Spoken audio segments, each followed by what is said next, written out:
नमस्कार। भैंस एक लोक कथा। किसी गांव में एक किसान अपनी पत्नी और बच्चों के साथ रहता था।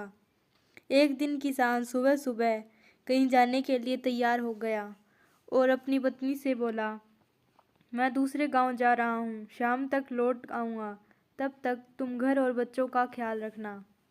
पत्नी ने पूछा, दूसरे गांव क्यों जा रहे हो? किसान बोला, मेरा एक मित्र अपनी भैंस बेच रहा है, उसे देखने जा रहा हूँ।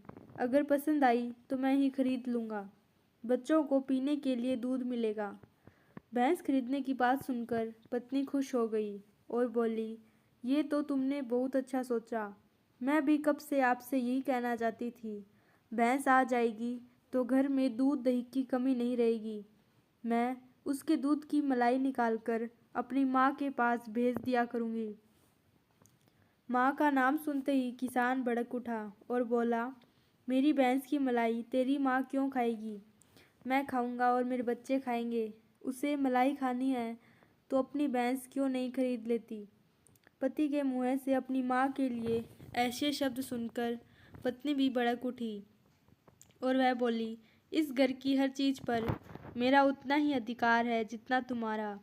अगर मैं अपनी भैंस की मलाई अपनी माँ को खिलाना चाहती हूँ तो तुम्हें क्या आपत्ति है? किसान, आपत्ति है।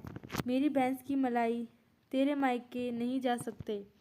पत्नी, खाएंगे और ज़रूर खाएंगे, देखती हूँ कौन रोकता है। किसान, अगर तेरी माँ ने मेरी भैंस की मलाई खाई तो मैं उसके गर्दन पकड़कर सारी मलाई बाहर निकाल लूँगा।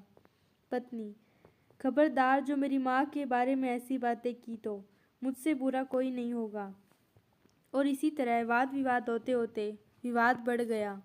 दोनों एक दूसरे पर जोर जोर से चिल्लाने लगे, यहाँ तक कि उनकी आवाज़ घर से निकलकर पड़ोसियों के घर तक पहुँचने लगी। बगल में एक समझदार किस्म के पड़ोसी का घर था। वह निकलकर उसके घर पर आया और देखा कि क्या माजरा है। पड़ोसी ने आकर पहले तो दोनों पति पत्नी से झगड़े का कारण समझा और फिर पूरा मामला समझने के बाद उसने एक लाठी उठाई और किसान के घर में तोड़फोड़ मचानी शुरू कर दी। एक दो मटके फूट भी गए।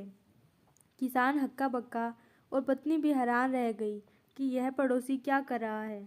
किसान उसे रोकने की कोशिश करते हुए बोला, अरे भाई, तुम्हें क्या हो गया? मेरे घर का सामान को नुकसान क्यों पहुंचा रहे हो? पड़ोसी बोला, तेरी भैंस ने मेरा नुकसान कर दिया, सारा खेत चर गई। और इतना कहकर उसने फिर मटके फोड़ने लगा।